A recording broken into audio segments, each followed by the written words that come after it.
Quelqu'un poussa un cri dans son sommeil. Mais dans un camp romain, le silence valait plus que l'or. Un seul pas, une seule respiration malencontreuse, et la vie pouvait s'achever, non pas par l'épée de l'ennemi, mais par la sentence des siens. Dans la nuit, au milieu des rangées ordonnées de tentes, un légionnaire réalisa soudain, il s'était endormi à son poste. Quelques heures plus tard, son nom serait effacé des registres et son corps de la surface de la terre. Mais pourquoi la punition était-elle si cruelle? Pourquoi Rome préférait-elle tuer les siens pour protéger tous les autres? La réponse est cachée au cœur même de leur discipline. Et c'est précisément cela qui explique pourquoi ces hommes ont créé un empire qui a perduré pendant près de 5 siècles. Les historiens, y compris Polybe, décrivaient « Une sentinelle, reconnue coupable de s'être endormie en faction, subissait la peine capitale, souvent par lapidation, infligée par ses propres camarades. » Ce rituel s'appelait le fustuarium, la forme la plus ancienne de punition militaire qui existait déjà sous la République primitive. La loi était impitoyable. La faute du gardien était considérée comme une honte non seulement pour lui, mais aussi pour toute la cohorte. Celui qui montait la garde était appelé custos, le gardien. Entre ses mains reposait la vie de centaines d'hommes. Son sommeil pouvait signifier la mort de tous. Imaginez une silhouette, debout au milieu du vent et du froid, tenant une lance, les yeux injectés de sang, le corps tremblant de fatigue. Le camp romain la nuit, c'est comme un organisme où chaque nerf doit veiller. Un seul instant de faiblesse et toute cette machine vivante s'écroule. Le camp des Romains, ou castra, était un exemple d'ordre parfait. Des rues droites, des tentes identiques, des itinéraires de patrouille stricts. Même la nuit, cet ordre vivait et respirait. Chaque heure, les rondes étaient relevées. Le son du corps, la butina, déchirait le silence, annonçant une nouvelle relève. Si quelqu'un ne répondait pas au signal, l'alarme mettait instantanément tout le camp en état d'alerte.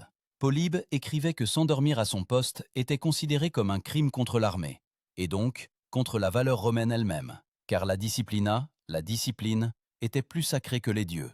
Elle n'était pas violée même face à la mort. C'est elle qui permettait aux légions de vaincre, même lorsque l'ennemi les surpassait en nombre 10 fois.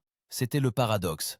Les Romains créaient la grandeur par la peur. Chaque soldat savait que s'il faiblissait, il périrait non seulement de la main de l'ennemi, mais aussi de celle des siens. Mais c'est précisément cette peur qui transformait des individus dispersés en un mécanisme d'acier unifié.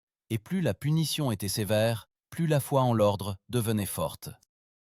Les fouilles de camps militaires en Germanie ont montré que même les campements temporaires présentaient des lignes de palissades régulières, des distances égales entre les feux de camp et des emplacements strictement délimités pour les sentinelles.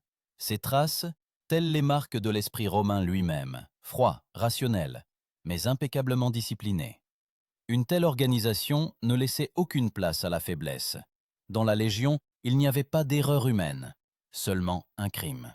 Et c'est précisément pourquoi la punition de la sentinelle n'était pas simplement une exécution, mais un rituel de purification de l'armée. Le corps du traître était détruit, afin que la peur extirpe à jamais le sommeil des cœurs des autres. Mais d'où est né ce culte de la discipline, dans lequel le sommeil est devenu un crime? Pour comprendre pourquoi les Romains ont poussé l'obéissance jusqu'au fanatisme religieux, il faut revenir au moment où leur légion commençait tout juste à se transformer en une machine de guerre idéale. Lorsque Rome se relevait tout juste après les guerres samnites dévastatrices, son armée n'était pas encore cette machine idéale qu'elle deviendrait plus tard. Les soldats vivaient alors plus par la peur de l'ennemi que par le respect de l'ordre.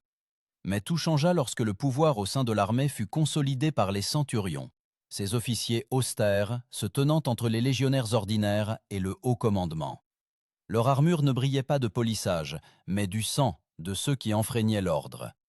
Ce sont eux qui transformèrent la discipline romaine en un culte et la peur du sommeil en un symbole de trahison.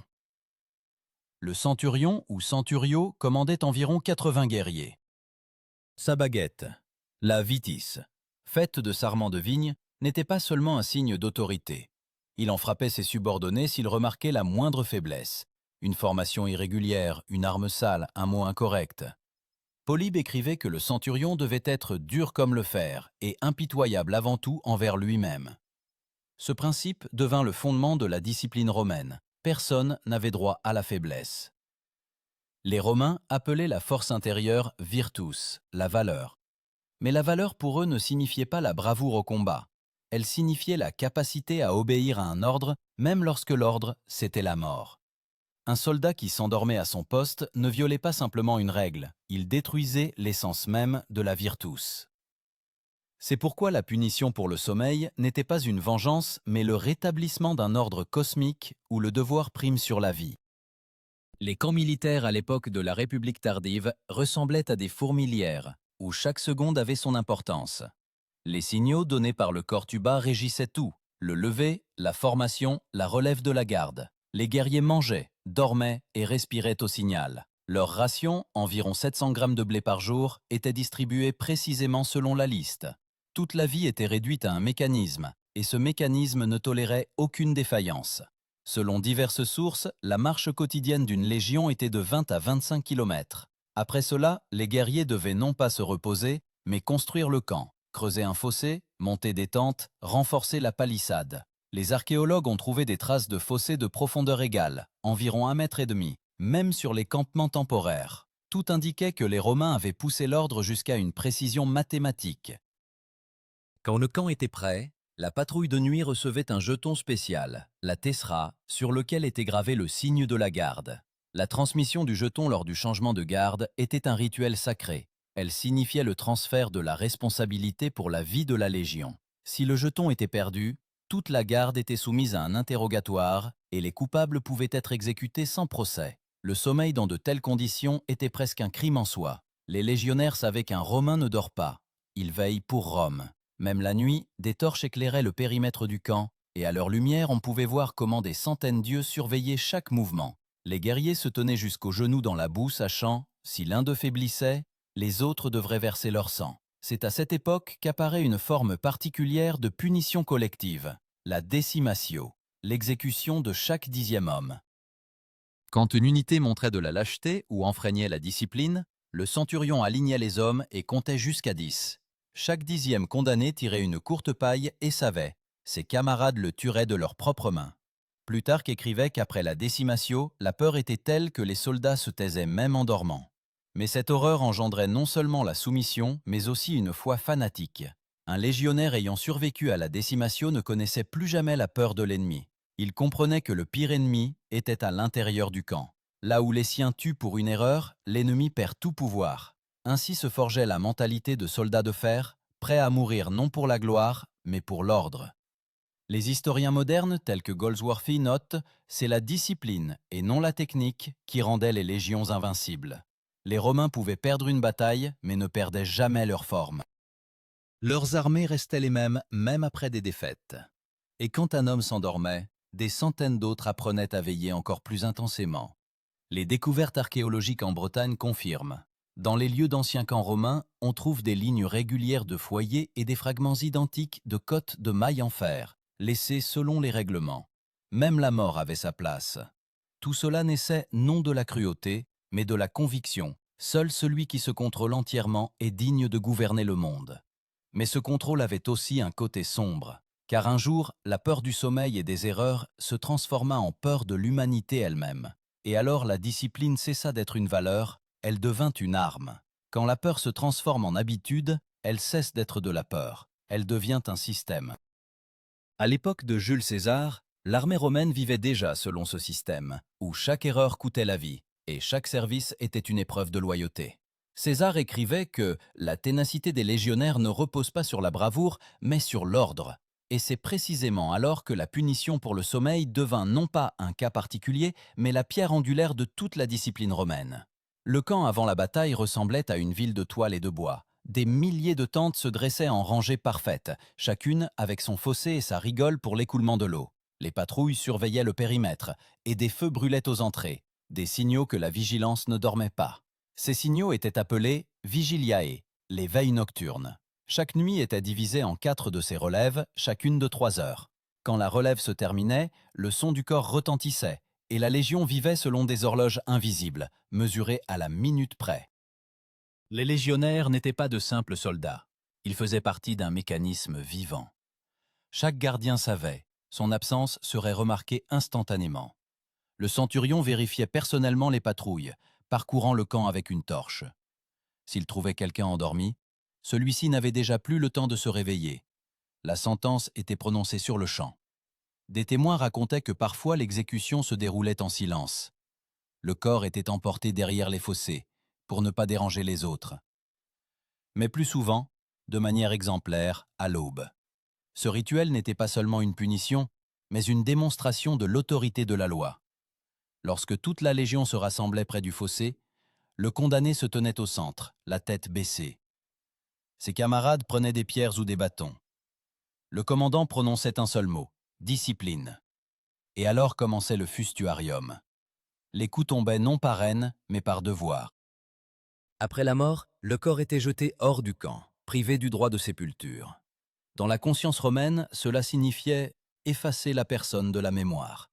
Les gens modernes appelleraient cela de la barbarie, mais pour le Romain, c'était tout le contraire. Dans ce rituel cruel, la foi en l'ordre se manifestait plus fortement qu'en les dieux. Car Rome triomphait précisément là où d'autres armées s'effondraient de fatigue. Leurs soldats ne pouvaient se permettre ni doute ni pitié. Ils vivaient dans un monde où le sommeil est un luxe et la vigilance une sainteté. Ceux qui effectuaient les gardes et revenaient vivants recevaient un petit signe, une planchette de bois avec un symbole d'aigle gravé. On l'appelait Symbolum Vigiliae, le signe de la vigilance. C'était presque une amulette. Les guerriers le gardaient dans leur sac avec leurs pièces et leurs effets personnels. Les archéologues ont trouvé de telles planchettes même dans des sépultures de vétérans. Il semble qu'ils croyaient qu'ils devaient veiller même après la mort. Quand la peur se transforme en habitude, elle cesse d'être de la peur. Elle devient un système. À l'époque de Jules César, l'armée romaine vivait déjà selon ce système, où chaque erreur coûtait la vie, et chaque service était une épreuve de loyauté. César écrivait que la ténacité des légionnaires ne repose pas sur la bravoure, mais sur l'ordre. Et c'est précisément alors que la punition pour le sommeil devint non pas un cas particulier, mais la pierre angulaire de toute la discipline romaine.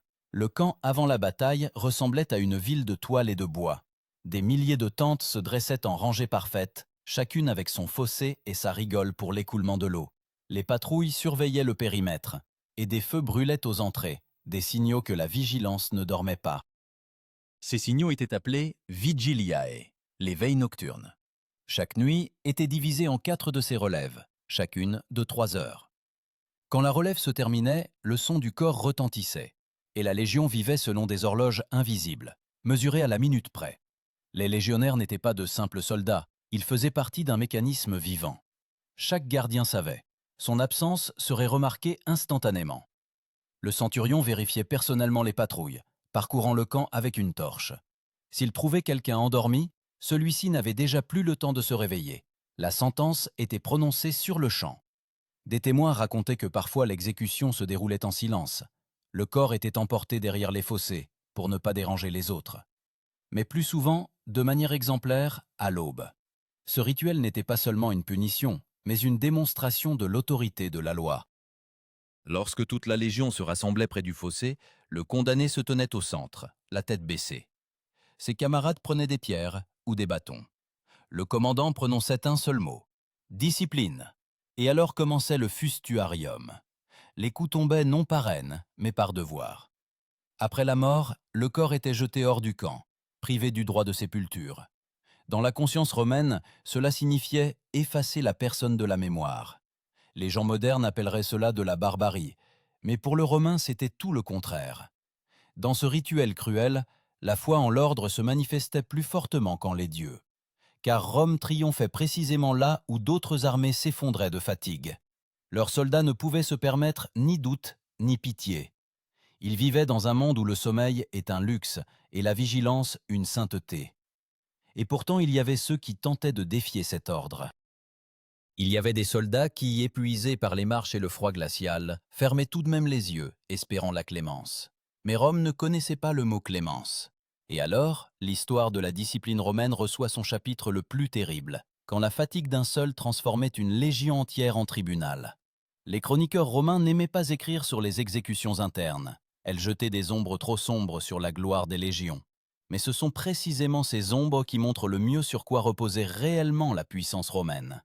Quand un soldat s'endormait, l'armée se transformait en tribunal et le camp en arène. Au 1er siècle avant notre ère, un cas similaire se produisit dans l'armée de Marcus Licinius Crassus lors de sa campagne contre Spartacus. L'un des sentinelles s'endormit. À l'aube, Crassus ordonna de procéder à la décimatio, l'exécution de chaque 10e homme. Ainsi, pour la première fois, après une longue interruption, l'ancienne tradition de la punition collective, décrite par Polybe, fut ravivée. Et cela devint le symbole que la peur est le meilleur ciment pour une armée. Les soldats se tenaient en rang sous le vent froid, tremblant non pas de froid, mais d'attente.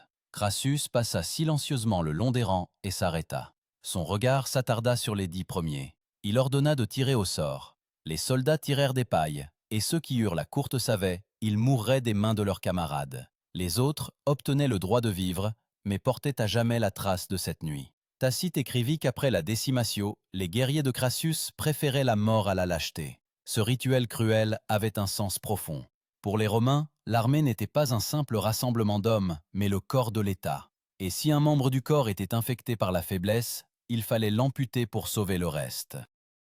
Ainsi, dans l'esprit des Romains, la discipline se transforma en une sorte de religion, un culte invisible où l'ordre était Dieu et l'homme devenait la victime. Les centurions qui infligeaient de telles punitions éprouvaient souvent une souffrance non moindre que ceux qu'ils exécutaient. Ils comprenaient qu'ils exécutaient non pas des criminels, mais les leurs, avec qui ils avaient partagé le même repas. Mais l'ordre primait sur les sentiments. Dans leur esprit agissait la loi de l'imperium, le pouvoir suprême conféré au commandant. Ce terme désignait non seulement le droit de commander, mais le droit de décider qui était digne de vivre pour Rome. Pour montrer la puissance de l'imperium, Crassus, après l'exécution, força les légionnaires à rester debout toute la nuit sans dormir. Ils devaient tenir leur lance à bout de bras jusqu'au lever du soleil. Ceux qui tombaient recevaient des coups de la vitis. Un soldat qui s'était alors endormi, selon Plutarque, mourut sur place, non de ses blessures, mais de peur. Ce sont de tels rituels qui firent des Romains un peuple pour qui le devoir était supérieur à l'instinct. Les historiens débattent pour savoir si cela était une manifestation de valeur ou de folie. Mais le fait demeure, de toutes les armées antiques, seule l'armée romaine pouvait rester des semaines sous la pluie avec une maigre ration et pourtant ne pas enfreindre un ordre. Leur force naissait dans le camp et non au combat. Les découvertes archéologiques confirment la réalité de tels rituels. Dans la région de Capoue, une fosse commune datant de la révolte de Spartacus a été découverte. Des dizaines de corps aux os brisés, sans signe de blessure par arme. Les scientifiques pensent que cela pourrait être des victimes de la décimatio. Si tel est le cas, chacun d'eux est devenu une partie d'un rituel qui s'est littéralement imprégné dans la terre d'Italie. Après ce rituel, les troupes de Crassus n'ont plus désobéi une seule fois. Les déserteurs disparurent de leurs rangs, les plaintes disparurent. Ils se transformèrent en une force silencieuse, mue à la fois par la peur et la fierté. Par la peur de la loi interne et la fierté d'appartenir à ce qui est plus fort que tout homme, à l'Empire. Le terme désignant un tel système de soumission inconditionnelle était la disciplina romana, l'ordre romain. Il est devenu une légende que les armées de toutes les époques ont ensuite copiée. Même au Moyen-Âge, les commandants d'Europe citaient les Romains. Il vaut mieux perdre 100 hommes endormis qu'un seul qui veille. Cette phrase a survécu à Rome elle-même. Mais au sein même de l'Empire, avec le temps, les rituels de punition commencèrent à changer de forme. Après Auguste, au début de notre ère, les exécutions publiques devinrent rares. Elles furent remplacées par des châtiments corporels et des rétrogradations. Cependant, le souvenir de la décimatio et du fustuarium demeura. Les légionnaires savaient que la loi pouvait revivre à tout moment, si le commandant le jugeait nécessaire. Tacite écrivit que sous Tibère, lorsque plusieurs gardes s'endormirent pendant la faction sur le Rhin, le préfet du camp ne les tua pas immédiatement. Il leur ordonna de creuser des fossés et d'y rester debout, l'eau jusqu'aux genoux, toute la nuit. À l'aube, l'un d'eux mourut d'hypothermie. Les autres furent récompensés pour leur endurance. Ainsi, la discipline se transforma en une épreuve où la mort pouvait devenir une récompense. Mais le plus terrible était que les Romains croyaient que sans cela c'était impossible. Car c'est précisément la peur du sommeil, la peur de l'erreur, la peur de soi-même qui fit d'eux les maîtres du monde. Et quand la discipline devenait du fanatisme, elle ne détruisait pas l'Empire, mais le maintenait temporairement à flot. Jusqu'à ce qu'un homme ose demander « Qu'est-ce qui est le plus important? L'ordre ou la vie ?» Au tournant des 1er et 2e siècles de notre ère, Rome était déjà submergée par le faste et le pouvoir. Mais l'armée restait la même machine de fer. Aux frontières lointaines de l'Empire, en Bretagne, en Syrie, Sur le Rhin, les légionnaires continuaient de monter la garde sous la pluie, la neige et le soleil brûlant. L'Empire grandissait, et avec lui grandissait la peur de relâcher la discipline. Les gardes étaient désormais assurés non seulement par des soldats, mais aussi par des vétérans, spécialement laissés dans les camps comme exemple pour les jeunes. Leur corps était lacéré de cicatures, et leurs yeux ressemblaient à de l'acier. Ils savaient, même des décennies après le service, dormir à son poste ne serait pas pour eux un repos, mais une honte. À cette époque apparaît une nouvelle strate de commandants, les préfets de camp. Le préfet, ou praefectus castrorum, était responsable de l'ordre, de l'approvisionnement et de la discipline. C'était un homme qui pouvait remplacer le centurion et même le légat en cas de leur mort. Il veillait à tout, de la profondeur des fossés au nombre de torches au poste de nuit. Pour lui, le sommeil d'un soldat n'était pas une faiblesse, mais une menace d'ordre stratégique. L'un de ces préfets est mentionné dans une inscription trouvée en Bretagne. Vigilias servavit sine culpa. Il a monté la garde sans faute. C'était un éloge gravé dans la pierre, mais on y entendait l'écho de la peur, parce que sans faute, à Rome signifiait sans mort. Les gardes de nuit assuraient désormais leur service selon un horaire spécial. Pendant les 4 vigiliae, 4 relèves de 3 heures, les gardes devaient émettre des signaux toutes les 15 minutes. Pour cela, on utilisait des clochettes de bronze et des torches de signalisation. Les archéologues ont trouvé des vestiges de ces clochettes dans un camp près de Noviomagus, aujourd'hui la ville de Chichester. Elles sonnaient toute la nuit, afin que le sommeil ne s'empare pas des gardes. Les soldats surpris en état de somnolence n'étaient plus toujours laissés pour morts. Parfois ils étaient pardonnés, afin d'être punis plus lentement. On leur infligeait une rétrogradation, gradus minoratio. Cela signifiait une perte de statut, de ration, de respect. Une telle personne devenait un paria, elle pouvait être exclue du repas commun, on ne lui parlait plus. Pour un Romain, c'était pire que la mort. Comme l'écrivait Tacite, la honte du vivant tue plus sûrement que l'épée. Progressivement, le système de punition devint plus sophistiqué. Au lieu de la lapidation, on pouvait appliquer la contumelia, l'humiliation publique. Le soldat était conduit sur la place d'armes. On lui retirait son armure et on le forçait à se tenir devant la troupe, tandis que ses camarades se moquaient de lui. Après cela, on lui donnait une épée en bois, le rudis, symbole de honte. Cette épée était le signe du vétéran gladiateur qui avait terminé son service. Mais pour le légionnaire, elle signifiait le contraire, l'expulsion du monde des guerriers. Mais même avec ces changements, l'esprit de l'ancienne discipline ne disparut pas. Dans chaque cohorte, les légendes des temps anciens, où les dormeurs étaient tués sur le champ, étaient conservées. Ces histoires étaient racontées aux novices autour des feux de camp. Elles servaient non seulement d'avertissement, elles formaient le caractère. Car Rome savait, l'armée ne repose pas sur la force, mais sur la peur de perdre son honneur. Les Romains disaient « mieux vaut mourir de fatigue que de honte ». Cette phrase était attribuée à Marc Aurèle, l'empereur philosophe qui lui-même avait souvent monté la garde de nuit lors des campagnes germaniques. Il considérait que le sommeil à son poste n'était pas une faiblesse physique, mais une trahison de l'esprit. Et si un homme ne peut vaincre le sommeil, il ne pourra se vaincre lui-même. Marc Aurèle écrivait dans ses Pensées que « celui qui dort à la garde dort aussi dans son âme ». Ces mots devinrent une loi morale pour les légions. Dès lors, la garde cessa d'être une simple obligation, elle devint une épreuve de l'âme. Même les guerriers les plus fatigués tentaient de veiller jusqu'au bout, se frottant les yeux avec du sable, pressant le métal froid du casque contre leur visage pour ne pas s'endormir.